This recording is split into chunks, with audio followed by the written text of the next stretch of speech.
రండి ఇప్పుడు కాదు ఏం అడగాలి అడగండి, ఎందుకంటే చెప్పాల్సిన బాధ్యత ఉంది. అంతేగా, చెప్పండి. వేసిన డైలాగ్ని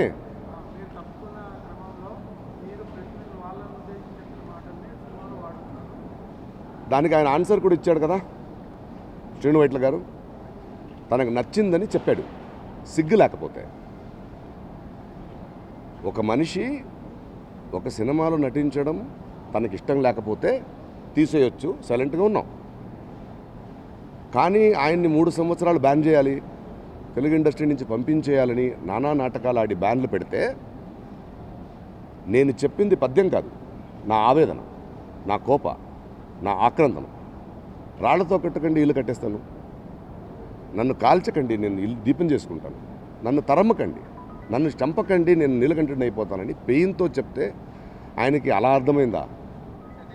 నచ్చిందని పెట్టేసుకుంటా అంటే సినిమా ఆడలేదు కాబట్టి మాట్లాడడానికి వేరే మాట్లాడలేదు. నచ్చిందంటే నిజంగా పెట్టుకుంటే సంస్కారం ఉంటే ఫోన్ చేసి నువ్వు చెప్పిన మాటలు నచ్చింది నేను పెట్టుకుంటానని అడగాలి. తెలియక సిగ్గుంటే ఫోన్ చేసి క్షమించు పెట్టేశానని చెప్పాలి. నచ్చిందని పెట్టుకోవడం ఏంటి అంటే సటారని చెప్పలేదు, నచ్చిందని పెట్టుకున్నాడంట. ఎంత సింపుల్ అంటే మీడియా జనాలు అందరూ మూర్ఖులు అనుకుంటున్నారా ఏంటి? అర్థం కావట్లేదు జనాలకి. వాగేస్తే అంటే ఇంకా మారవా? ఎంత సింపుల్ అది. మనిషికి అహంకారం ఉండకూడదు. నాకు ఎక్కువ మాట్లాడడం ఏం విషయం లేదు అందులో. ఒక చిన్న కథ చెప్తాను మీకు, ఇది జరిగిన సంఘటన. ఇది రజనీకాంత్ గారు బాబా సినిమా రిలీజ్ అయింది. చెన్నైలో ఒక నైట్ 12:30కి నా కారులో వెళ్తుంటే ఒక పోలియో వచ్చిన ఒక మనిషి ట్రైసైకిల్లో ఏడుస్తూ వెళ్తున్నాడు. ఆయన పక్కన స్టూడియోకని వచ్చేవాడు, 500 100 ఇచ్చేవాళ్ళు ఆయనకి. ఎందుకు ఏడుస్తున్నావు అంటే, నా దేవుడు నాకు మోసం చేశారు సార్, 1200 రూపీస్ టికెట్ కొన్నాను సార్ అన్నాడు. అంటే జనాలు, ప్రేక్షకులు ప్రతి హీరోకి అభిమానులు ఉంటారు, వాళ్ళ ఇష్టం. బట్ అందరి సినిమాల్లో వాళ్ళు చూస్తారు. ఒకటి తెలుసుకోవాలి, మనం ఒక సినిమా తీస్తే ప్రేక్షక దేవుళ్ళమని మేమంటున్నాం, వాళ్ళు వాళ్ళ సమయాన్ని వాళ్ళ డబ్బుని ఖర్చు పెట్టి సినిమా చూస్తున్నారు. వాళ్ళకి నువ్వు కసితో సినిమా తీయాలి కానీ కక్షతో సినిమా తీయకూడదు.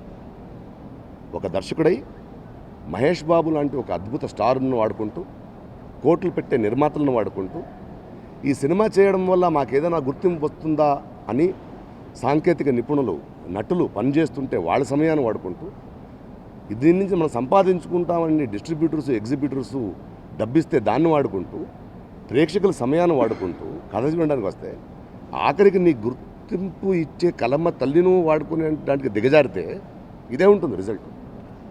అహంకారం పనికి రాదు. మన జనాలకు మనం చెప్పాల్సింది కథ. It is a team effort. నేనే అని కాదు, నీ సినిమాలో ఒక నటుడు నిలబడితే తీసేస్తావా, పంపించేస్తావా? ఎందుకు వచ్చింది ఈ అహంకారం? ప్రేక్షకులు ఎంతమందిని చూడలేదు. నీకు పవన్ కళ్యాణ్ ఏం చేశాడు, ఎన్టీఆర్ ఏం చేశాడు, ఆ కోన వెంకట్ ఏం చేశాడు, ప్రకాష్ రాజ్ ఏం చేశాడు, నిర్మాతలు ఏం చేశారు? వాళ్ళని ఆడుకోవడానికి సినిమా తీయడం ఏంటి? దానికి వస్తారా ఆడియన్స్?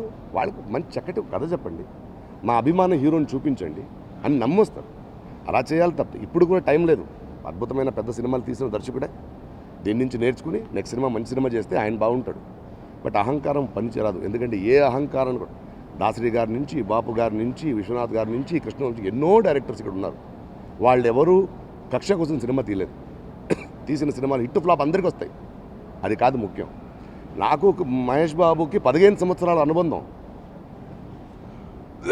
నేను ఆయనంటే చాలా ఇష్టం. The most matured actors. ఆయన సినిమాలు నేను చేస్తూ ఉంటాను. నీ ఒక సినిమా తీయకపోతే నాకేం ప్రాబ్లం లేదు.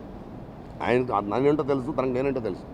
ఇప్పుడైనా మొన్న ఇంటర్వ్యూ దాకా సైలెంట్గా ఉన్నాను. బట్ ఇంటర్వ్యూలో నాకు మాట్లాడాల్సిన అవసరం లేదు, నచ్చింది పెట్టుకున్నాను, జనాలు ఇంకా చూస్తున్నారు. ఎందుకు వచ్చింది? మారితే మంచిది. పెద్ద హీరో సినిమా చేస్తున్నాడు, మంచి అవకాశం మళ్ళీ వచ్చింది, జనాలు ఎప్పుడూ క్షమిస్తారు. జనాలు క్షమిస్తారు.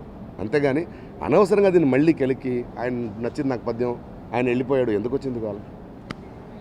నేను ఒక దర్శకుడిని, నేను ఒక నటుడిని అంటే తప్పు కాదు, నేనే దర్శకుడిని అంటే తప్పు.